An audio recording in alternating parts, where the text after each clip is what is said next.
और अगर आपको किसी को याद है तो मैं आपको इसको करा चुका हूँ पहले ही, आपकी कॉपी में सॉल्व है, और आपको अगर याद है तो आपको चेक नहीं करना पड़ेगा, आपकी क्लासवर्क कॉपी में ये क्वेश्चन सॉल्व है। इसमें आपको मैंने बताया था कि हम यहाँ पर फॉर्मूला नहीं लगाएंगे 0 into any real number between -1 and 1, तो आप कॉपी में देख लेना वो पार्ट, वो आपकी कॉपी में सॉल्व है। Yes this function is at x equal to 0, उसका सॉल्यूशन पूरा आपकी कॉपी में क्लासवर्क में है पूरा का पूरा। तो ये वाला जो पार्ट है ये हमको पता है ऑलरेडी सही है। f is continuous at x equal to 0, ये सॉल्यूशन हम पहले कर चुके हैं, तो वहाँ से देख लेना।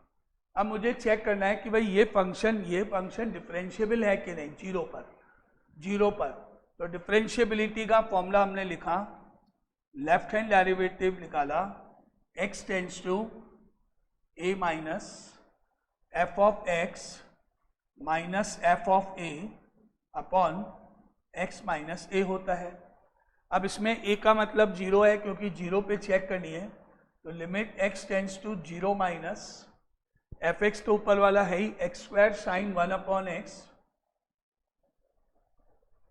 और जो एफ ऑफ 0 है वो यहाँ दे रखा है 0 के इक्वल है, और अपॉन में x माइनस 0। एफ एक्स तो ऊपर वाला फंक्शन आ जाएगा, एफ ऑफ ए यहाँ से 0 हो जाएगा, 0 पे 0 वैल्यू है, नहीं 0 रखेंगे ना, a मतलब 0 है ना, 0 पे ही तो चेक कर रहे हैं, ऊपर बोल रहा है ना। x इक्वल टू 0 पे डिफरेंशिएबिलिटी चेक करो, मतलब a 0 है, तो यहाँ पर अपना 0 माइनस है, तो यहाँ भी 0 है, यहाँ भी 0 है। अब हमको क्या मिला, ये x square sine 1 upon x मिला, अपॉन में x मिला, एक x कट गया, क्या बच गया, x टेंड्स टू 0 माइनस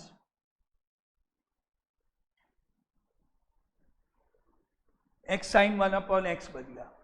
तो आपको बताया हुआ है, आपकी कॉपी में सॉल्व है, x की जगह 0 रखना है, और वो हम बोलेंगे any real number between -1 and 1 होता है।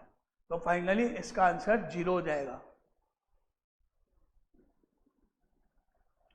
और सेम मेथड से, क्योंकि फंक्शन सेम है इसलिए राइट हैंड डेरिवेटिव भी सेम आएगा।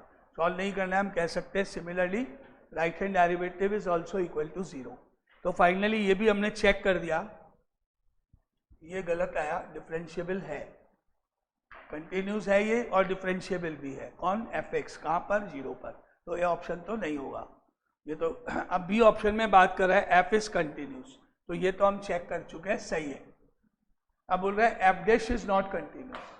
एफ डैश मतलब इसको डिफरेंशिएशन करने के बाद हम कंटिन्यूटी चेक करेंगे 0 पर, डिफरेंशिएशन करने के बाद। फंक्शन को मालूम है, अब डिफरेंशिएशन करने के बाद चेक करेंगे। तो अब अभी इसको करते हैं differentiate. F dash X is equal to, इसका डेरिवेटिव होने वाला है, इसमें लगेगा product rule, X square sine का derivative cos 1 upon X, 1 upon X का डेरिवेटिव -1 बाय एक्स स्क्वायर, फिर plus sine 1 upon X, X square का डेरिवेटिव 2x, और जो कंडीशन है वो सेम, और इसका डेरिवेटिव तो यही रहेगा। ये इसका डेरिवेटिव हो गया है, जिसमें हम ये वाला एक्स स्क्वायर काट सकते हैं, तो बन गया ये minus of cos 1 by x और प्लस का 2x साइन 1 अपॉन एक्स। अब मुझे इसकी कंटिन्यूटी चेक करनी है 0 पर, तो हमने चेक किया, limit x tends to 0 minus, ये फंक्शन लिख दिया, ये बचा है माइनस का, ये माइनस बचा है यहाँ पर, माइनस का कॉस 1 अपॉन एक्स, और यहाँ है प्लस का 2x साइन 1 अपॉन एक्स। अब क्योंकि जब हम यहाँ पर 0 रखेंगे तो भाई ये वाला पार्ट तो हमारा 0 हो जाएगा, मान लेते हैं यहाँ पर, लेकिन ये वाला पार्ट नॉट डिफाइंड आएगा, क्योंकि नीचे 0 रखेंगे तो आंसर फाइंड नहीं होगा, आंसर फाइंड नहीं होगा। तो इसीलिए हम बोलेंगे कि भाई ये वाला जो पार्ट है ये नॉट डिफाइंड हो जाएगा, और ये वैल्यू भले ही 0 हो जाएगी।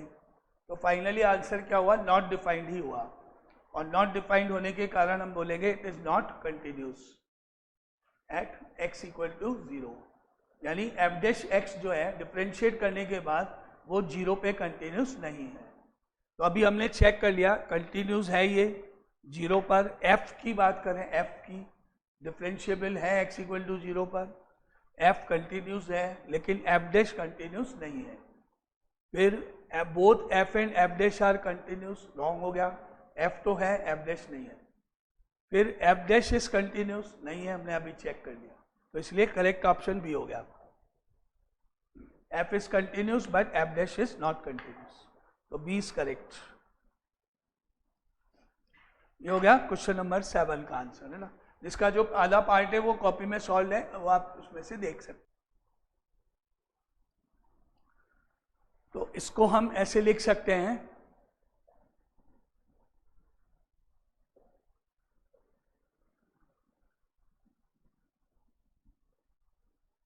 ये बाहर चला गया क्योंकि ये तो यही रहता है, बॉक्स में इंटीजर होता है तो इंटीजर ही वैल्यू आती है, तो उसमें तो कोई फर्क पड़ना ही नहीं है। जैसे अगर आपको यहां पर बोला कि भाई बॉक्स में 5 + 0.1 है, तो जब हमने इसको ऐड कर दिया तो ये 5.01 बन गया और फाइनली इसका आंसर 5 हो गया। या अगर हमने बोला कि भाई 5 प्लस बॉक्स ऑफ 0.1 की वैल्यू निकालो, तो 5 तो ये हो गया और 0.1 तो अपने को मालूम है 0 होगा,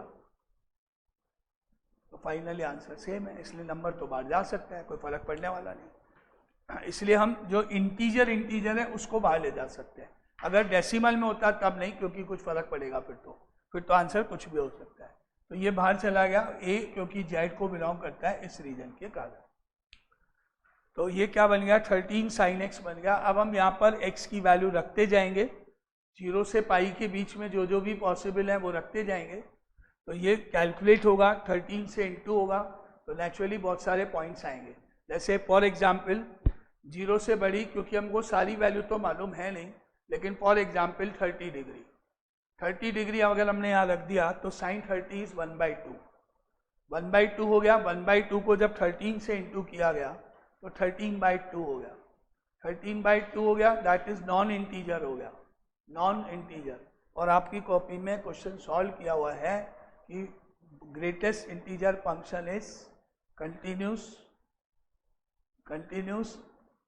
एक्सेप्ट इंटीजर्स, इंटीजर्स के अलावा ये सारे पॉइंट्स पे कंटिन्यूस होता है। यानी मैंने जो 30 रखा उस पर ये कंटिन्यूस है, ये आपकी कॉपी में सॉल्व किया हुआ है। fx equal to box x is continuous for all non integers. Integer जब होते हैं तो उन पे कंटिन्यूस नहीं होता है। ये जो बेसिक थ्योरी है वो यहाँ पर आपको याद होनी, वही की वही है। हमको मालूम है कि ये फंक्शन जो है कंटिन्यूस होगा जब हम x की वैल्यू रखें और आंसर नॉन इंटीजर आ जाए। जैसे मैंने अभी आपके सामने π/6 रखी, तो π/6 रखने पर ये 13 × 1/2 हो गया, दैट इज 6.5 आ गया। तो π/6 पे अगर मैं इसकी कंटिन्यूटी चेक करूंगा तो यस कंटिन्यूस आ जाएगा, ठीक है, क्योंकि ये रखने से ये पूरा आ गया।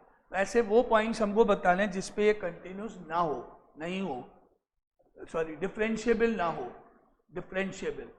तो अब डिफरेंशिएबल कब नहीं होगा, जब यहाँ पर ये नंबर कैसा आ जाएगा, इंटीजर्स आ जाएंगे, तो ये डिफरेंशिएबल नहीं होगा।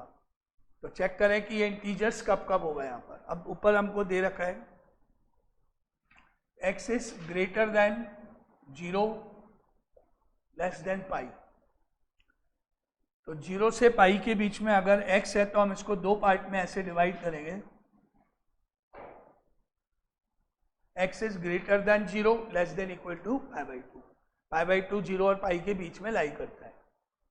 तो पहले पहला क्वाड्रेंट लेंगे फिर दूसरा क्वाड्रेंट लेंगे, क्योंकि 0 से पाई में दो क्वाड्रेंट है। इसका मतलब जो sin x की वैल्यूज होंगी वो हो जाएंगी 0 से 1, क्योंकि sin 0 0 होता है, sin π/2 1 होता है और पॉजिटिव होता ही है फर्स्ट क्वाड्रेंट में, इसलिए आंसर हमारा 0 to 1 हो जाएगा। और अगर 13 से इंटू कर देंगे तो 13 sin x बन गया,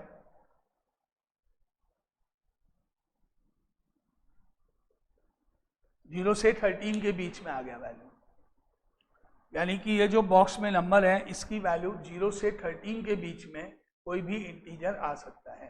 और जब भी इंटीजर आएगा तो हमको मालूम है कि वो कंटिन्यूस नहीं होगा। जब भी यहाँ इंटीजर आएगा तो वो हमको पता है कंटिन्यूस नहीं होगा।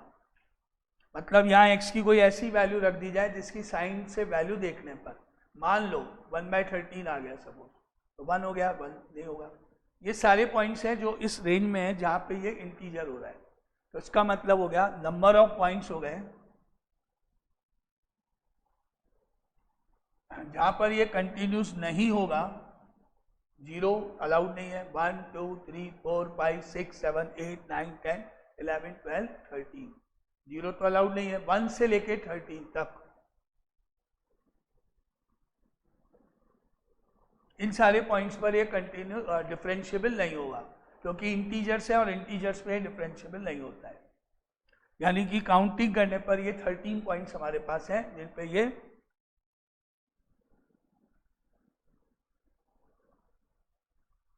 डिफरेंशिएबल नहीं है। अब π/2 से पाई की जगह हम बात करें तो उसमें भी वैल्यू तो सेम ही होती है, क्योंकि फर्स्ट क्वाड्रेंट सेकंड क्वाड्रेंट में साइन तो सेम ही रहता है। तो उसमें भी यही रूल लगेगा, यही 0 से 1 आएगा, सब कुछ सेम आएगा। बस अब हम π/2 को जो हमने यहाँ ले लिया तो हम दोबारा नहीं लेंगे, क्योंकि एक ही बार आएगा π/2। एक बार ले लिया ऊपर तो दूसरी बार नहीं आएगा, या ऊपर नहीं लिया तो नीचे आएगा। π/2 तो बीच का पोर्शन होता है। तो 0 से π/2 को इंक्लूड करते हुए 13 पॉइंट्स हो गए, और नेक्स्ट π/2 से पाई जिसमें π/2 को एक्सक्लूड करें तो हमारा आंसर जो है वो 13 पे ओपन लग जाएगा। 13 पे ओपन लग जाएगा तो मतलब हमारी वैल्यू होगी 1 2 3 4 5 अप टू 12। तो इसलिए टोटल उस केस में कितने पॉइंट्स हो जाएंगे? 12 पॉइंट्स हो जाएंगे। 13 + 12 कर देंगे तो वो हमारा आंसर है, दैट इज इक्वल टू 25। इस तरह सेम π/2 से पाई में भी सेम रहेगा, बस फर्क ये है कि एक पॉइंट कम हो जाएगा क्योंकि वो ऑलरेडी हम इंक्लूड कर चुके हैं। कौन सा point? π/2।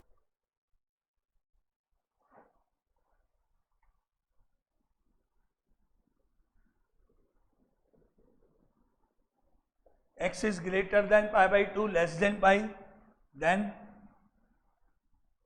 sin x is again 0 to 1, लेकिन अब 1 नहीं होगी वैल्यू क्योंकि π/2 अलाउड नहीं है।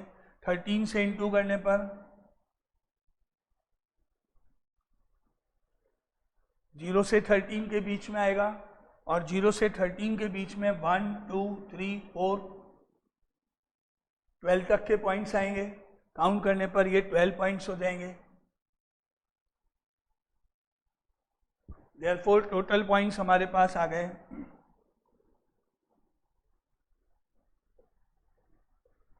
13 + 12 इज इक्वल टू 25 पॉइंट्स। तो इसलिए ए ऑप्शन इसका करेक्ट है। 25 पॉइंट्स पर ये डिसकंटिन्यूस होगा, और सॉरी नॉट डिफरेंशिएबल होगा। इंटीजर्स पे ये नॉट डिफरेंशिएबल, ये बेसिक जो है वो आपकी कॉपी में है, बेस जो आपको पहले लिखाया हुआ है। 9 क्वेश्चन आप खुद कर सकते हो, ऐसा क्वेश्चन कॉपी में क्लासर कॉपी में किया हुआ मिलेगा। तो 9th आपका खुद के लिए, 9th बहुत इजी है, बोर्ड लेवल का क्वेश्चन है 9th।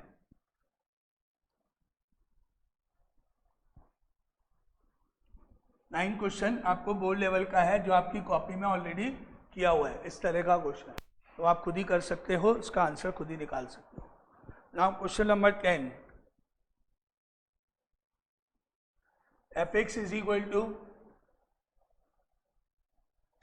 log of 1 minus x plus x square plus log of 1 plus x square whole upon sec x minus cos x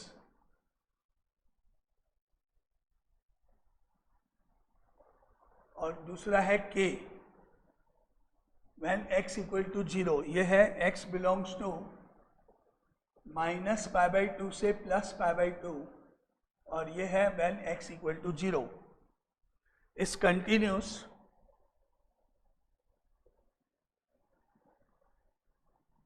at x equal to 0, then k is equal to first is 1, second is -1, third is e, fourth is 0। ये 2022 का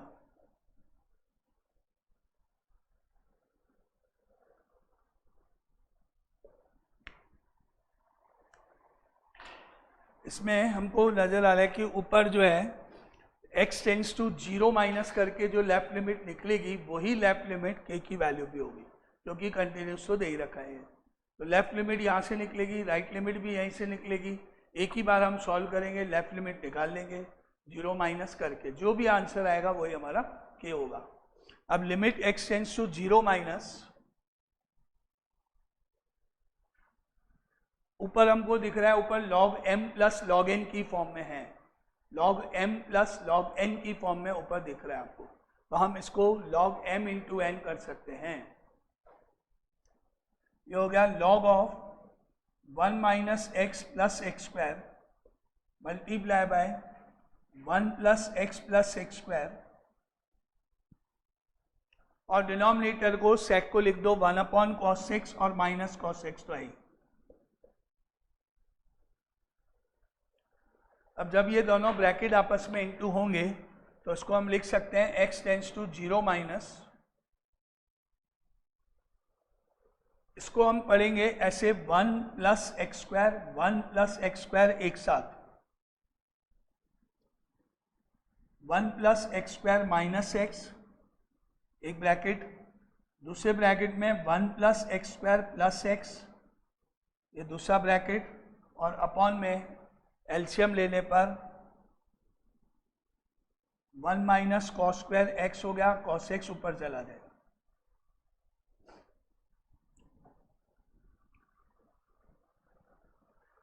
now अब ये हो गया limit x tends to 0 minus, ये हो गया log a minus B a plus B, that is log of a square minus B square.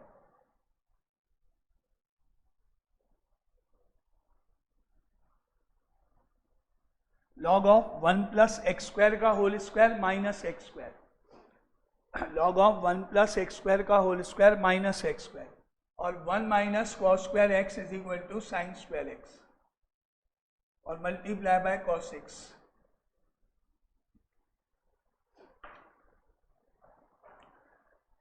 अब जब हम इसको ओपन करेंगे तो आएगा 1 plus 2x square plus X की पावर 4। ये हो गया log of limit x tends to 0 minus log of 1 plus 2x square plus X की power 4 minus X square upon sine square X into cos x.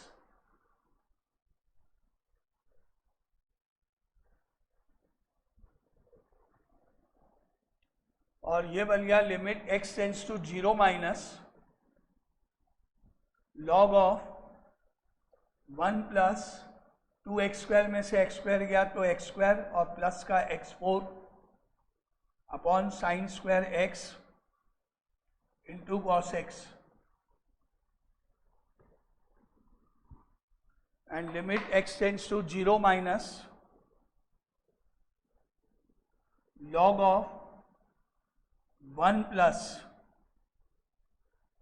Last में है x square और x4, x square common 1 plus x square whole upon sine square x और into cos x.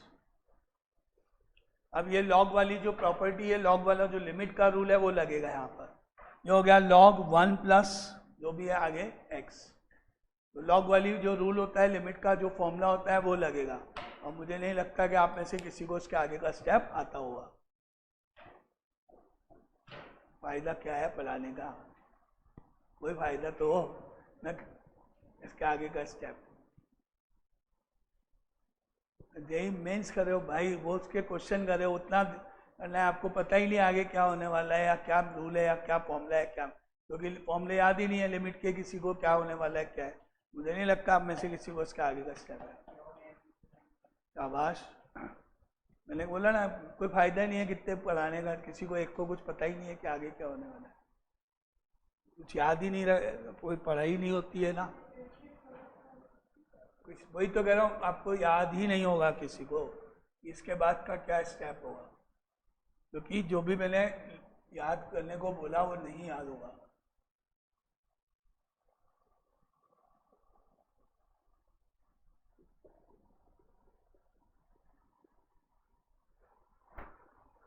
log of 1 plus x upon x is equal to 1, limit का formula. मैंने बोला ना आपको ध्यान ही नहीं होगा किसी को कैसा फॉर्मूला दे, क्योंकि हमको पता है लिमिट में लॉग के लिए फॉर्मूला होता है limit x tends to 0 log of 1 plus x upon x is equal to 1। तो जितनी भी वैल्यू यहाँ लिखी है वही की वही अगर नीचे आ जाएगी तो ये तो 1 हो जाएगा, इसलिए हमने इसको डिवाइड और मल्टीप्लाई कर दिया है। अब आता है अपॉन में साइन स्क्वायर एक्स लिखा है, इसको हमने डिवाइड बाय एक्स स्क्वायर और मल्टीप्लाई बाय एक्स स्क्वायर कर दिया है, और लास्ट में इनटू में न्यूमरेटर में यहाँ पर cos x बचा हुआ है। अब ये हमको पता है ये एक्स स्क्वायर कट गया, बाकी तो ये जो पूरा ब्लॉक है लॉग वाला ये 1 हो गया, इंटू 1 प्लस एक्स की जगह 0 रख दिया, इंटू कॉस ऑफ एक्स की जगह 0 रख दिया, और डिनोमिनेटर में पूरा ब्लॉक 1 हो गया फॉर्मूले से। तो फाइनली 1 इंटू 1 इंटू 1 हो गया, cos 0 इज 1, तो फाइनल आंसर इज 1। और इसीलिए आप पढ़ो तो पढ़ने को कितना ही पढ़ लो, लेकिन जो बेस है वो तो क्लियर होना चाहिए ना, वो तो आपको भी याद ही नहीं है फॉर्मूले या लिमिट। तो A option is correct, answer is 1। ऐसे ही जो 9th है उसमें भी ऐसे ही लगने वाला है।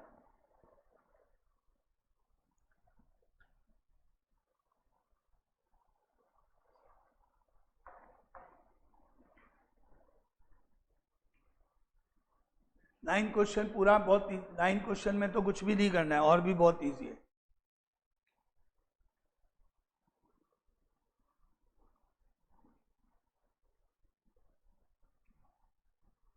तो पहले बेसिक्स तो पढ़ो भाई अच्छे से, बोर्ड का भी लेवल तो करो।